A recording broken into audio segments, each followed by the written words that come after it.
And you can see that it's in quite good condition because it's quite wet, so we can pull it up and we can see that we got a really high water table here, and the sphagnum is really quite saturated. As it grows and the layers underneath it don't degrade because they're under the water, so there's no oxygen, so it can't break down, and that forms layers and layers of peat. But who wants vast areas of bog, too wet for ploughing and too dry for fishing? According to ecologists, we all should. So it's a long-term carbon store. So you've got these massive stores of carbon in the landscape that are permanently locked away. So if they start eroding, that carbon's starting to be released, and as they get degraded, they start eroding, and this carbon is lost, and that accelerates climate change. So if we can restore them, we reduce that loss of carbon, and if they get into a really healthy state, then they start sequestering carbon again, so taking carbon in and locking it away.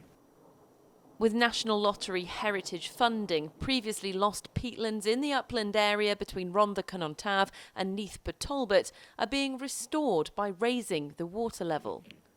Here it was previously lowered using drainage channels to plant trees. So what we came along is, with a big digger, took a scoop out and used this scoop of fairly wet peat to block this drainage channel here. So put a big dam in, and I'm stood on top of there. And this will stop the water flow from going down the drainage channel and help raise the water table around the ditch and in the wider area.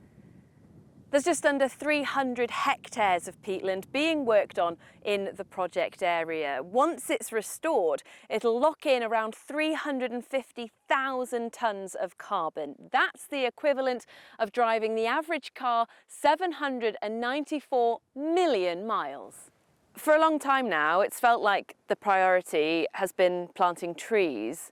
Should the priority be focusing on peat bogs instead? A lot of vegetation can actually have a short turnaround in relation to carbon storage, whilst soils, and particularly peat bogs, will lock it in forever.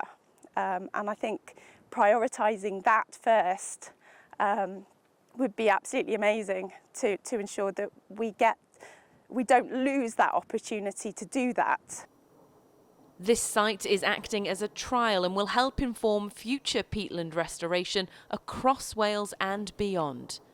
If we're looking to reduce our emissions and protect the planet, Earth could be a crucial tool. Carrie Davis, ITV News.